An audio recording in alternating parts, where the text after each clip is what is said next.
is MI? And who in this room have never really heard or been taught the defined book definition or what motivational interviewing is? Is there anybody in this room, and don't be scared to raise your hand, that has never heard of motivational interviewing? This is their first exposure to it. First training. So you've heard of it, first training, okay? Never heard of it or never, okay? Never heard of it, that's okay. Never heard of it at all? Heard of it, but never been to maybe a formal training. So 3 or 4 in this room of, I don't know, I know this room was seated to 100, so maybe 80 people, 60 people. That is amazing, amazing.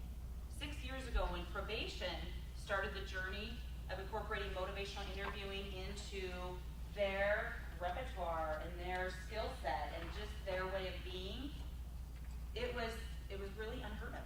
It was just kind of a new, with criminal justice, juvenile justice, there wasn't a lot of information out there.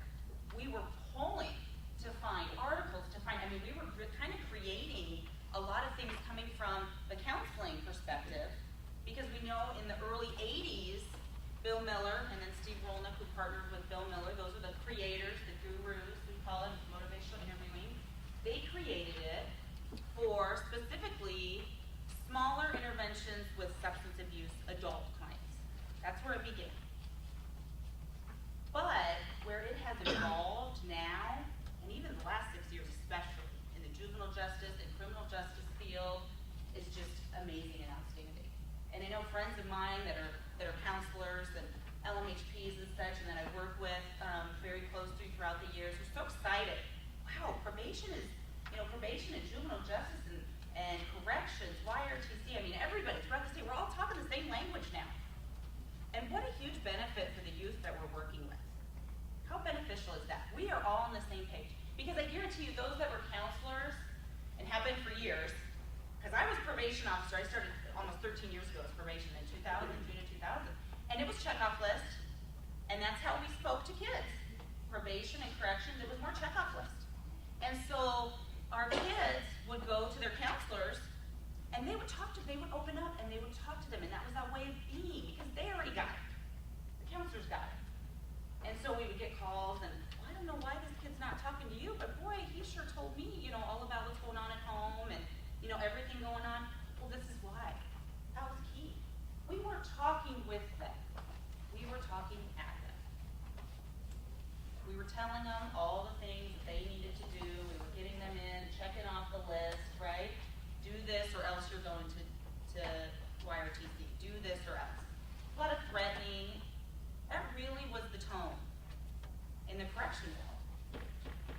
And so now we're all on the same page. And what an amazing journey it's been. And it continued to be with juveniles.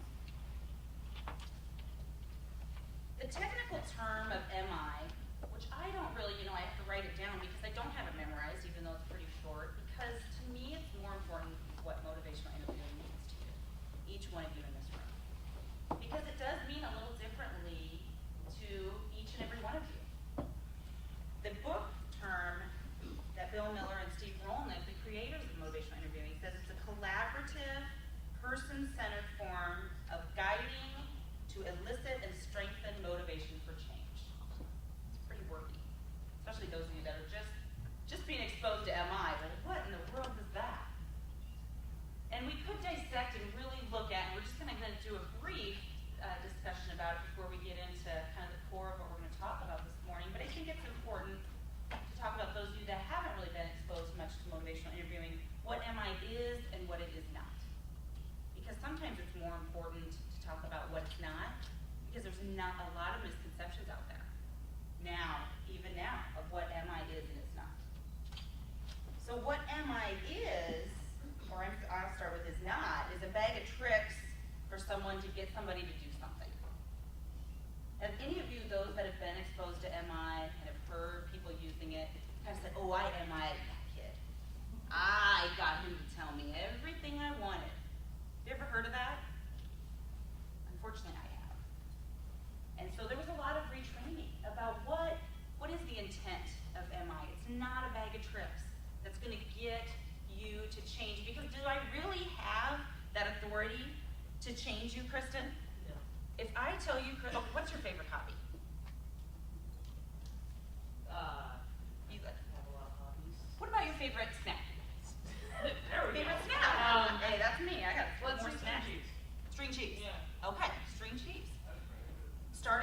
on, you can never, ever eat string cheese again. Okay? Okay. And you know, just don't eat, you can't. You just can't. I wish I had big Oreos. So did I really truly just grab that and take that choice away from Kristen? Did I just do that? Is she no longer ever going to eat string cheese again? Nope. I mean, we know that, but yet how many time and time again do we do that with our kids that we work with? We say you can never see your friends again, right? Oh, look, yeah, that's it. That really is string cheese. That really is your favorite snack. It's a great snack. Too bad mine is Oreos, so. Actually, the double stuffed ones. Anyways, getting off track. Do we really have the right to take somebody's choice away? Who is the expert? Who's your expert? Who's an expert on your list? Yeah. Yourself. Absolutely. So if I can talk to you for about an hour, do you think I can become an expert on you? Might take a little longer. Honor the fact that even youth are an expert of themselves. What a key, I don't know, to me, when I first started with probation and with my journey, that was a foreign concept for me. Because I was so busy talking and so busy in my head thinking, what am I doing? I have got to solve this kid's problem. He comes into me and he's talking about all these issues that he's having at school, and I'm just thinking of all these reasons, and my wheels are turning. My wheels are just turning of what can I say that's gonna, when he leaves my office, he's just gonna go out and the world's gonna be perfect, right? Does that happen a lot? Is that human nature for us to want to solve another person's problems? Especially these kids. I mean, we want to help them. Every single person in this room is here for that reason. Every one of you wants to help these youth that we're working with. But unfortunately, sometimes the approaches that we use do the exact opposite. We're telling, we're ordering, we're persuading Kristen, you know, string cheese is just, you know, I just read the other day, it's really not that great for you. You know, I just really don't think you should probably ever eat it again. I'm persuading them. Does that really work? But we try, right? We try, we show them all sorts of evidence. This is why you should no longer use drugs. This is why you should go to school. You want to get a job, you're not going to be successful unless you do this.